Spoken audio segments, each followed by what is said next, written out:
But what up, my channel? Welcome back to another video. I'm Jessie and you're watching.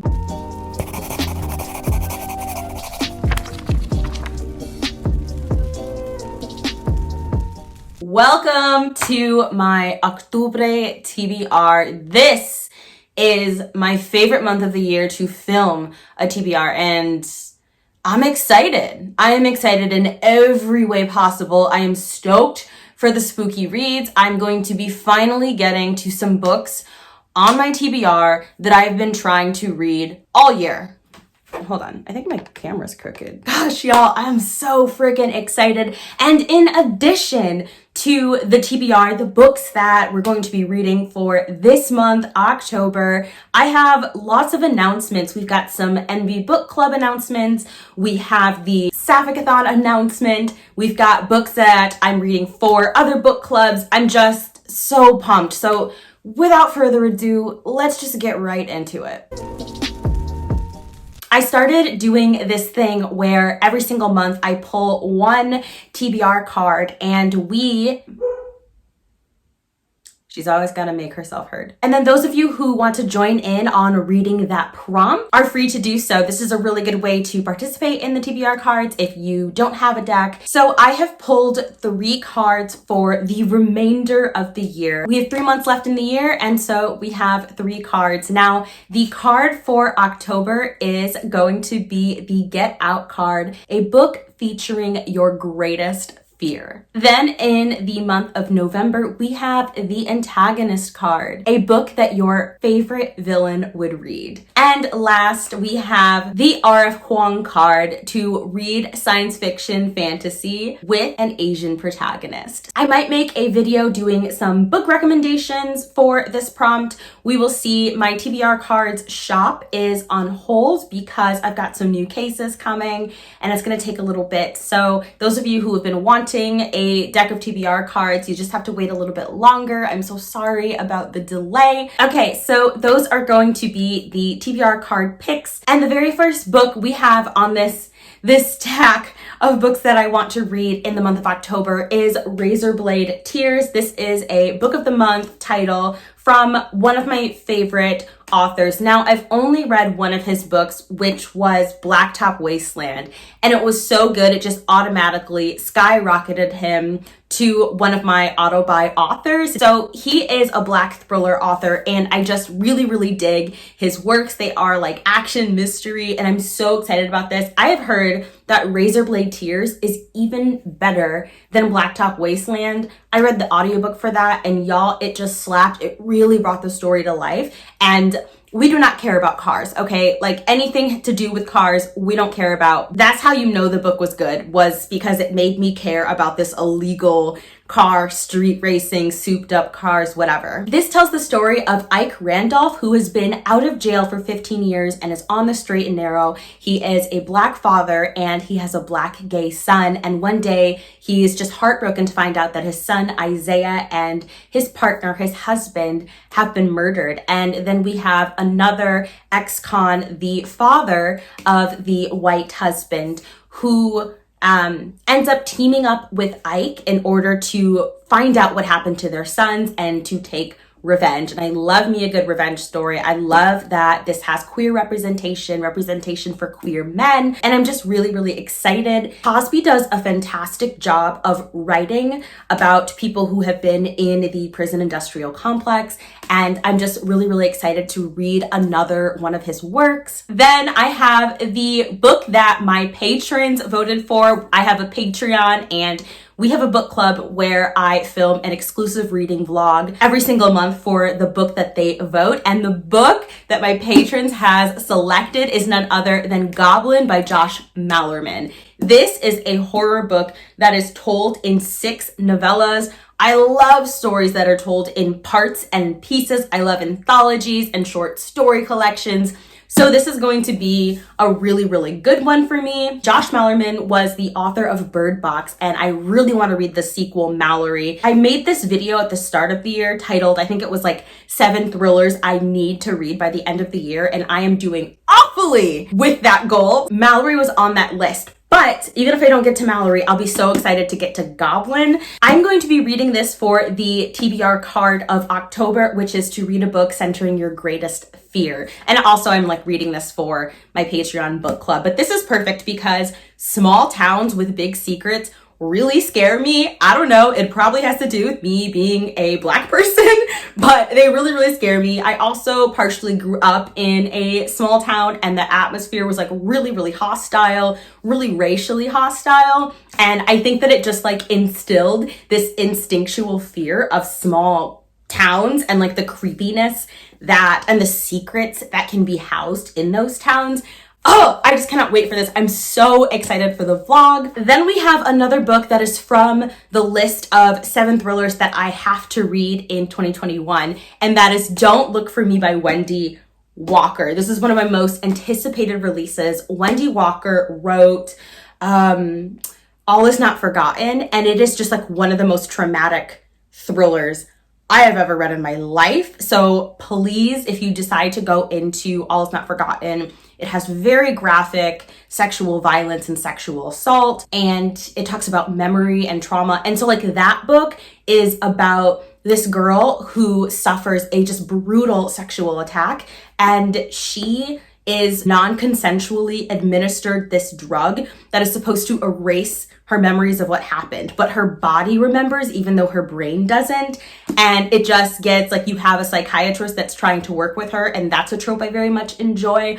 And the plot twist blew my freaking mind. I know some people had issues with The Silent Patient, and also like, as much as I love Alex Michaelides, he does have some problematic elements to his book and so to his books. And so I think for those of you who kind of want an alternative, I would go with Wendy Walker. But like I said, very traumatic. Her daughter disappears in a storm, and then like a man offers her a ride into town, and he's got a little girl with him that reminds her of the daughter she lost many years ago. This is about this mother searching for her missing child, and I don't want to like go into it knowing too much because the synopsis on thrillers be telling you the whole story and the plot twist, and you're just like, okay, so what I read the book for? Make it make sense. Then we have the book that we are reading for the Non-Binary Book Club that I run, NB Book Club on Instagram. Definitely follow that if you are not already. We do reels and just like tons of fun stuff over there. We talk about all things non-binary and we read non-binary books. And so the book that we are going to be reading in the month of October is Sorrowland by River Solomon, who is this fantastic non-binary autistic Black author. I've loved every single one of their books, and I've already read Sorrowland, but I'm going to be rereading it. I cannot wait. I'm going to be reading the finished copy because this is the ARC, and I haven't put my tabs in, but this is just marked up to high hell. This book is really good. Okay, it has Mexican Gothic vibes, you know, like with the mushrooms. This is, and I'm getting a mushroom tattoo really soon. I'm thinking of getting it like on the inside of this arm because I'm gonna get a quarter sleeve here, and we're really excited about that. So I think I'm gonna have a mushroom tattoo here, and I would love it to look something like this, you know, like kind of not me going into a tattoo that nobody asked for. Okay. Anyway, this is a book about a young woman named Vern who is escaping a cult, and she escapes the cult with her infant babies and flees to the woods, and in the woods she undergoes some changes. I'm going through changes. Anyway, and the cult is still after her. So it's brutal, it's violent. There are some trigger warnings I would highly recommend you look up. And then the guest for our live show is going to be Ari of Boriqueer Reads. So freaking excited to have them. We're going to be doing a live show for this book, as well as a discussion on the NB Book Club Instagram. And I'm just so freaking excited about it. I also have announced the books for the rest of the year for NB Book Club. So definitely go there and check out the rest of the books if you are not able to participate in reading Sorrowland this month. And I'm doing a new thing on NB Book Club where every single month we vote on the books that we're going to read now versus just me picking them. And I'm so freaking excited about that. So the next book that we have here is going to be my monthly buddy read with Jan Agaton, who you know is just a staple on this channel now. Like, I'm obsessed with Jan. And they're just my booktube bestie, and I just want to do all the things with her. And the book that she is reading for her book club, which is the Full Moon Book Club, it is amazing, so freaking cool. I love the way she runs it. I love her creepy thumbnails and like her aesthetic and the books that she selects. So the book that we're going to be reading is A Lesson in Vengeance. So excited about this because this is by a trans author. I believe also that she is non-binary. Please let me know if I am mistaken about that. I'm pretty sure that I read that this author is non-binary. So I actually have no idea what Lesson in Vengeance is about. I know that it's sapphic and I think it's dark academia. I'm pretty sure, and just like, look at this cover. Bruh. Yeah. I'm so excited. And this is a book that I've decided I just like want to go into with absolutely no knowledge. This was on our anticipated releases list. So at some point we knew the synopsis and it just like, it's gone from our brain. Y'all, we have so many books on this TBR. Like, I just want to stop filming and start reading. But the next book that we have here is a book by one of my new favorite authors, instant auto buy, just an author who is so close to my own heart. And this book is One True Loves. Now, this book is by Elise Bryant, who I just want to hug and hold in my arms forever. So freaking amazing writing. Fantastic YA contemporary. And you know that I'm like pretty picky about my YA. It's really hard for me to give a YA contemporary 5 out of 5 stars. I would have rated her first book higher if I could. It's called Happily Ever Afters, and it is incredible. Now, this book is called One True Loves, and it is about a Black girl traveling to Europe.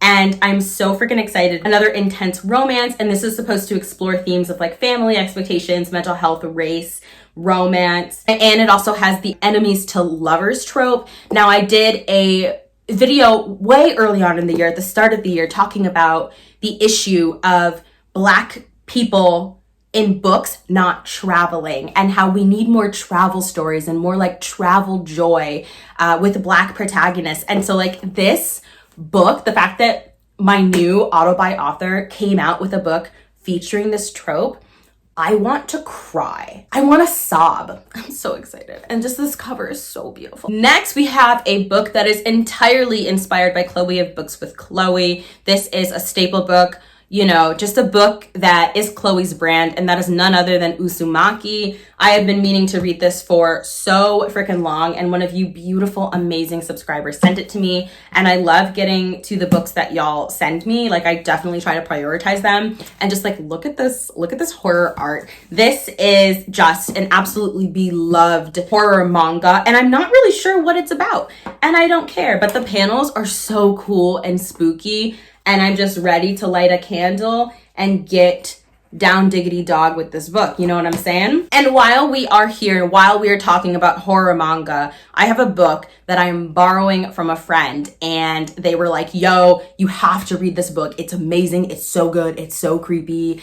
And I was like, yo, okay, word. They also love graphic horror comics just like I do. I haven't read manga since I was 12 years old. I read all the Sailor Moon books. I read like Confidential Confessions. I read just like the popular manga series at the time. For whatever reason, I just ended up moving away from it and never got back. So I'm really excited to be reading some manga for the first time in years. In freaking years. And so the book that my friend let me borrow is a Japanese classic. It is a classic called The Drifting Classroom. Please let me know if you've heard of this, because we have heard nothing on BookTube about this book. And it is a book about this classroom that just disappears. And so all these kids are in this school and it just vanishes. And it's about the horror that these kids experience. And again, we've got the creepy black and white. I'm ready. I'm so stoked. So I think I'm going to do a reading vlog where I read Usumaki and The Drifting Classroom. Then I am reading an advanced reading copy of Grievers by Adrienne Marie Brown, who is just very much respected. And this is Brown's first ever novella, and it is a creepy Black thriller about a patient who is suffering from this mysterious illness. This illness has taken over this town, and essentially what happens when you contract this illness, you just stop dead. You freeze in your tracks and you're immobile. And it sounds so good. I haven't heard any hype for this book, but I'm ready, and it's short. It's just less than 200 pages. And I love this creepy cover. Again, we've got like a small town with creepy vibes. Are you with me? I hope so. I have 3 books left on this TBR. I really hope I can get through all of these because these are all books that I'm genuinely dying to read. So the first book that we have here is Do You Dream of Terror 2? I picked up this book in my Come Book Shopping With Me vlog. So please check that vlog out. It will be linked in the description box. It was so much fun. I did that vlog with Jan and it was freaking awesome. So this is a science fiction book by a Black author about the fact that, you know, just we have destroyed our own planet, and so we're risking everything. We're expending the very last of our resources to go and colonize another planet. And I'm really excited about this. Those of you who have read this, because I talked about it in my vlog, said that this book is amazing. Like, just absolutely incredible. So I'm really excited to get to it. Then I have another book that was on the list of thrillers that I want to get to in 2021. That book is no other than Wonderland by Zoe Stage. Zoe Stage wrote Baby Teeth, which is just such a polarizing horror book, but I personally loved it. It was about this kid who may or may not be evil, and the mother had, I believe, Crohn's disease. It was really good. And so this book I believe came out this year or early last year, and it was gifted to me by Kristen of NonBinary Books. So I'm really freaking excited to be finally getting to it. Oh yeah, that's right. This couple who decides to take their 2 children and move to these creepy mountains. But something dark and deep is lying in the woods. Of course. Notice how the woods is never just like a happy, cheerful place where people go to grow and find joy. The very last book that I have here on this TBR is, oh no, that's not true. So the book isn't in this room with me because actually I was just sitting out on the porch and reading it. It's raining and beautiful, and we were drinking our coffee with cinnamon because that's how we take it, and annotating it, and it was so wonderful. And that book is The Turnout by Megan Abbott, who is one of our favorite thriller authors. Megan Abbott is an incredible author, and The Turnout is about these 2 sisters and one of the sisters' husband, who are all ballet dancers, and it turns into a thriller. And so far, I'm only on page 50, but loving it. It is slow gothic suspense. I'm ready. I don't know if it's going to pick up or if that's going to be the pace throughout the whole book. I hope that it picks up because this is a book I want some action from, but I do love my gothic storytelling too, so we will see. The final book that I have on this is Living Beyond Borders, Growing Up Mexican in America. This was sent to us recently by Penguin Teen. Y'all know that I am Mexican. It is Hispanic Heritage Month, and I'm really excited to get into this short anthology. It is comics and poems, and I'm really stoked about this, short stories. So those are the books that I'm planning to read in October. I am hoping to get another Black Girl Magic vlog out in addition to these books. And of course, that's my series where I read Black science fiction and fantasy. And I'm so freaking stoked to be continuing with that series. But again, we will see. I have a lot of books to get through, so my question for you is, what is on your October TBR? What is one book that you were unsure about? And what is one book that you think you are going to love? If you made it this far in the video, why don't you leave a pumpkin emoji or type the word pumpkin or like jack-o'-lantern, because this is the spirit, this is the time. We are so stoked. I know we're all really excited. If you want to join my Patreon, it is going to be in the description box below. We have a lot of fun over there. We do Netflix parties, live shows, journal spreads, buddy read book club. We do all of that over on my Patreon. I also have a TikTok where I post daily and an Instagram where I also post daily. So if you want more content from me, you can check me out on any of those platforms. Stay safe, everyone, and I cannot wait to see you in my next video.